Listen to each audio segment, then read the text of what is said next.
Welcome to the Local Marketing Source Weekly Update, brought to you by localmarketingsource.com.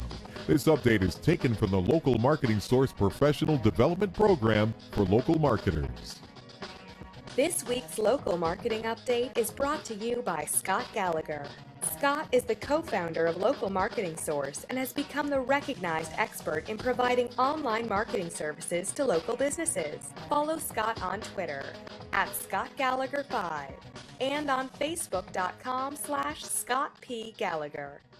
Hey, well, good afternoon, everyone. Scott Gallagher here with Local Marketing Source, bringing you our Local Marketing Industry Weekly Update for our LMS members.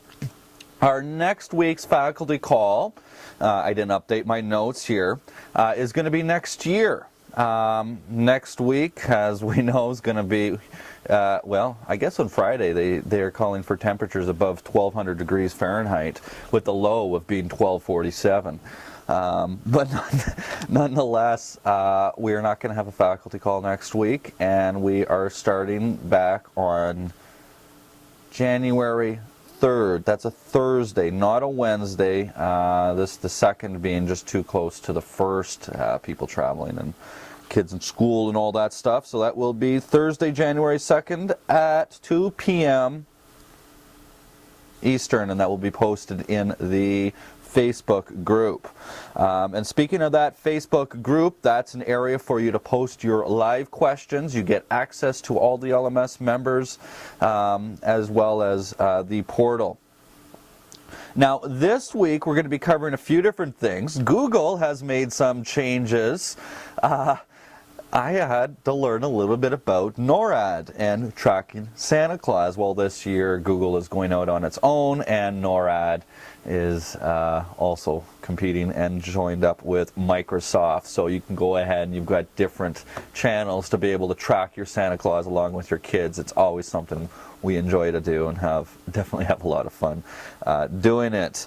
The keyword mark passes the 70% mark, so we're going to talk a little bit about that and what that means. Google Maps on iOS finally ships. Well, we got some reviews back to talk about that.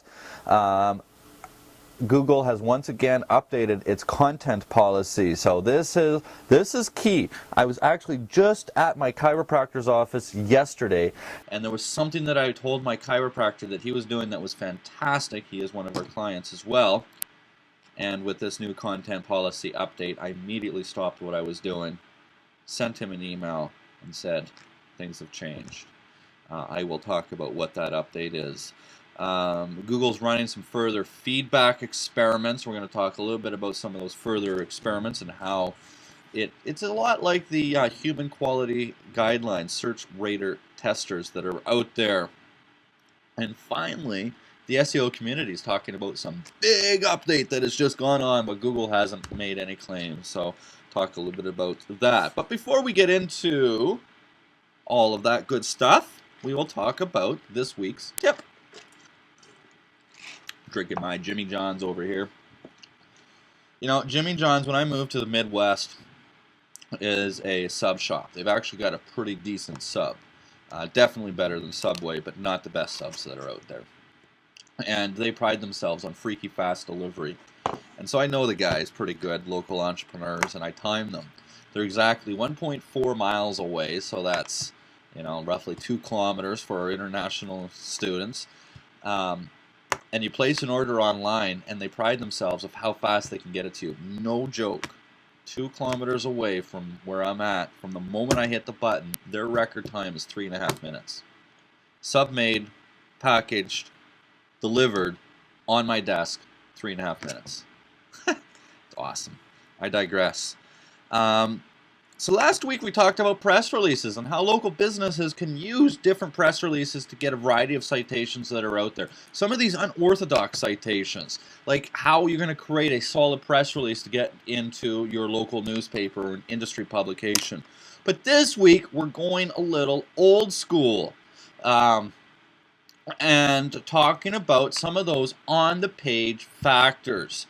Next week, we're also going to be talking about on-the-page factors, so I want to distinguish the difference of what we are really talking about here. First off, if you go to Wikipedia, go search what a corporate website means. And I bet to this day, oh, am I sharing my screen here? Because if I am, you can see the conversation I'm having with my daughter. We're going shopping tonight. Woohoo! Nothing like taking 15-year-old female teenager shopping. Okay, Wikipedia, corporate website, wiki. Now I'm going to go ahead and see if I can show my screen. Okay.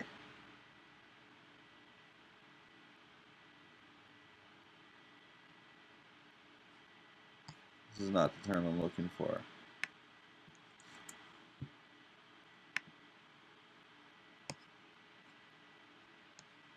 There's a list, and yeah, here it is.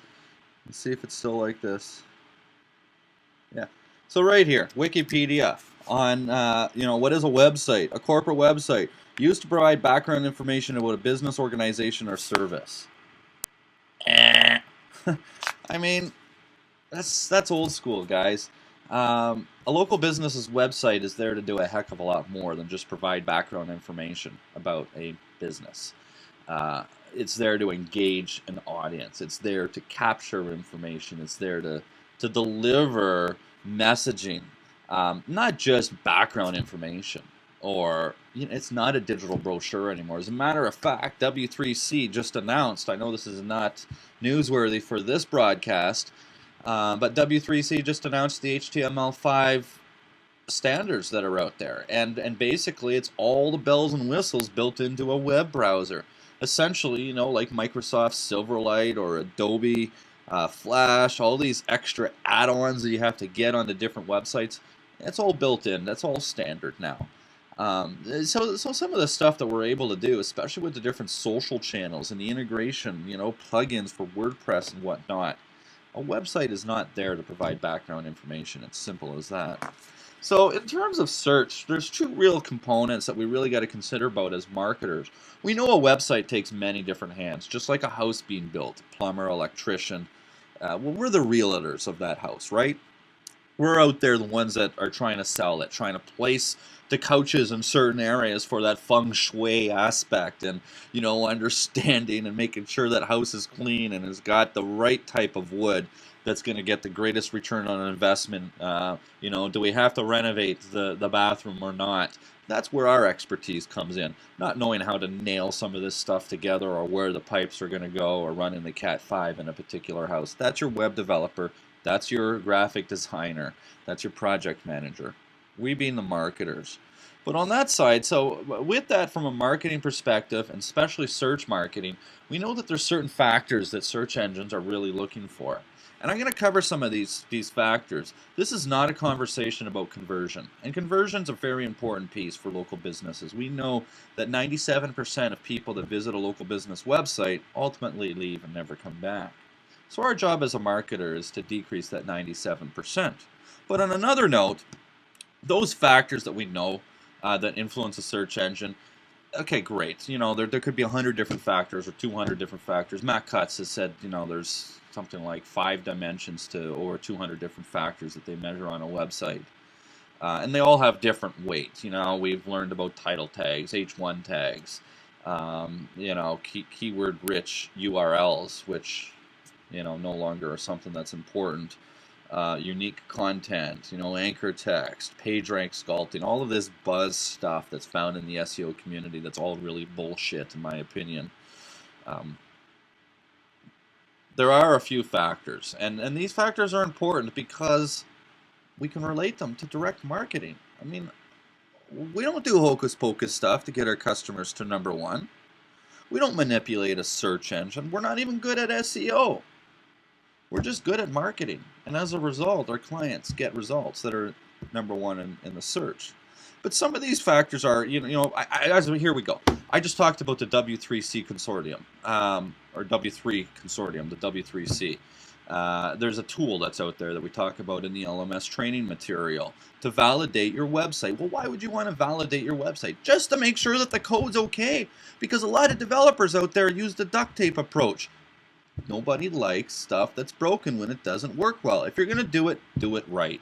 Well, make sure that your HTML code properly validates. You can just go to the internet, and here I'll show my screen again, and we'll go to Google and just type in, I wonder if you could do Validator.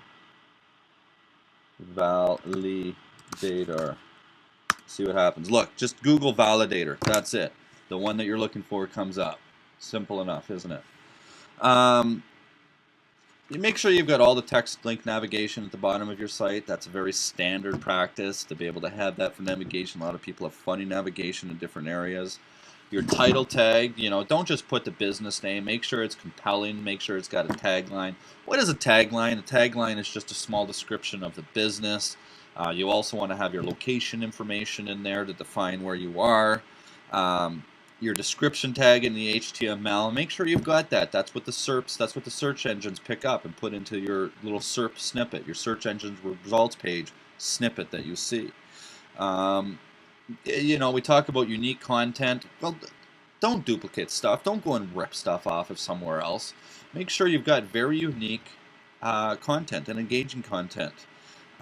Make sure you use the H tags in the appropriate spot. Think of it this way. You've got a title of your website.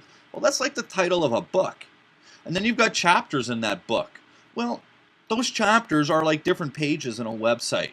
And in each of those chapters have a title. Well, that's kind of like your H1 tag on that particular page, is that title. And then the content is the chapter itself.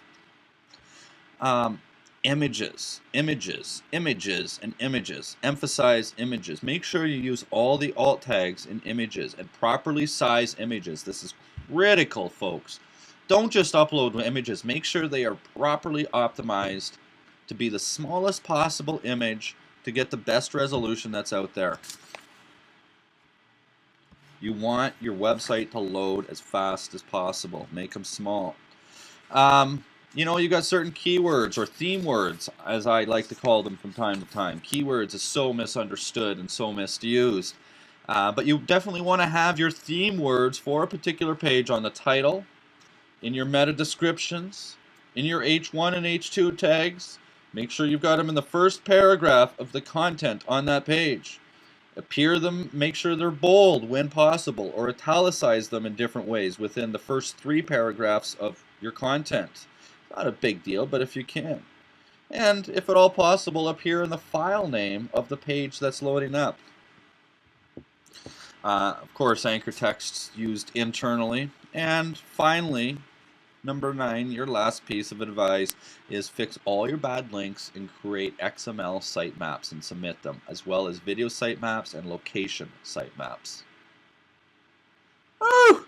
Lots of stuff. Of course, you can learn a lot more about that in the LMS training material. All right, weekly update. Google challenges NORAD in tracking Santa Claus. Launches Google Santa Tracker. It's just a little bit of political propaganda going on. NORAD. I learned that NORAD begun tracking Santa Claus in 1955. I thought this was a good story because Sears, which is located where I live in Chicago, their head office, of course they're an international company, ran an advertisement one time for children in 1955 to call a phone number and find out where Santa is. Well, they did a misprint, and they actually printed the chief officer of NORAD, which NORAD stands for, I don't know, maybe somebody can tell me. Type it into the chat. I read it, I just don't have it in my notes. But they basically track satellites and a whole bunch of stuff in space, and they're a joint organization with Canada and this and that. And so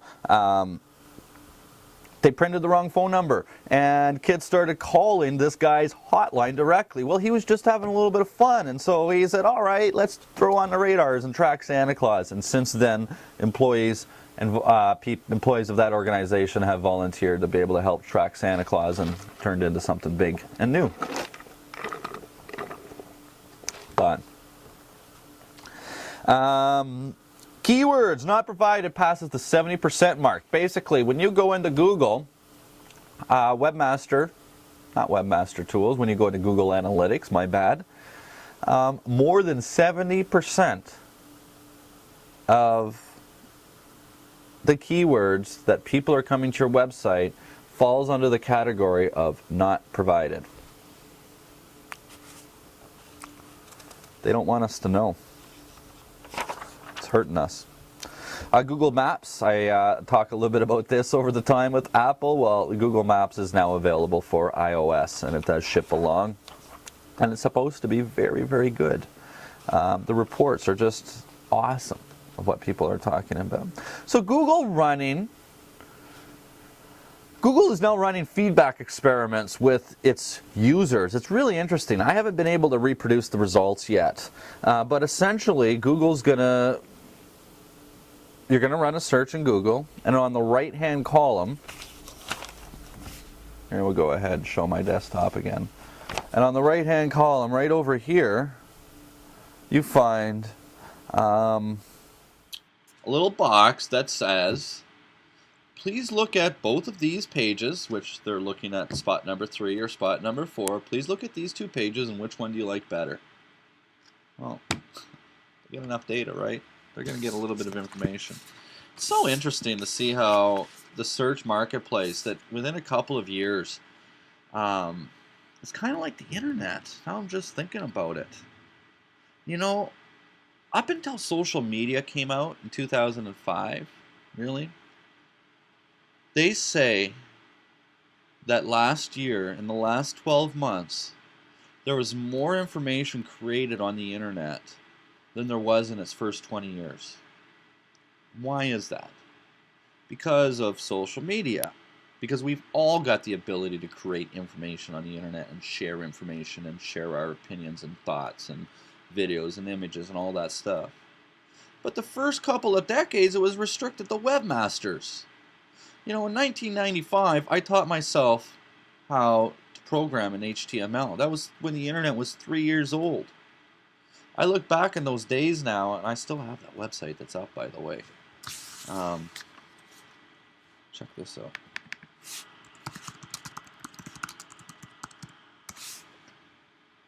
There we go. Yeah, resume of Scott Gallagher. Like, here's my resume way back in 1995. This was around September of 1995 I created this stuff. Weird.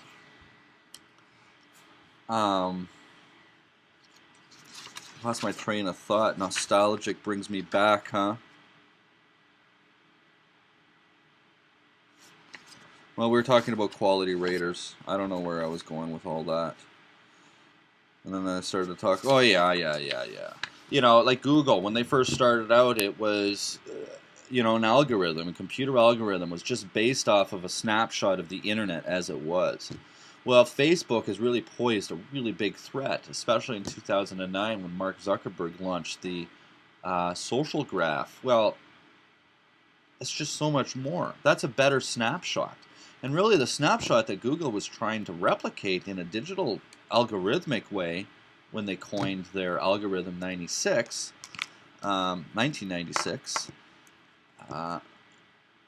it was based off of just human relationships in the first place. So they went from a concept of humanity and then tried to replicate it through algorithmic means, and now through ideas of like crowdsourcing, we could probably call it crowdsourcing, we're moving back to the humanity side of it. It's done like a full circle in a sense.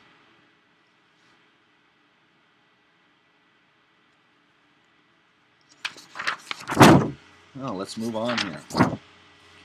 And then there was an update. I'm sorry, because this information is 6 days old. This was last Thursday. There was a big update in the SEO community, or so we think. Google has not made an announcement, but Google gives their typical announcements. We do 500 updates a year, 1 to 2 a day. We only talk about maybe half a dozen of them. Well, they didn't say that there was an update, but every single, all the major tools out there, that's including Mozcast, SERP metrics, SERPs.com, SEO Moz, and Search Engine Land. are all reporting major changes of their analytic data, that there had to have been some sort of update.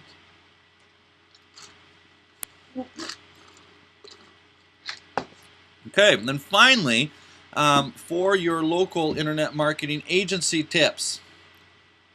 Well, I guess that's going to be the conclusion of our local weekly update. Now we're going to move to a local internet marketing agency tip.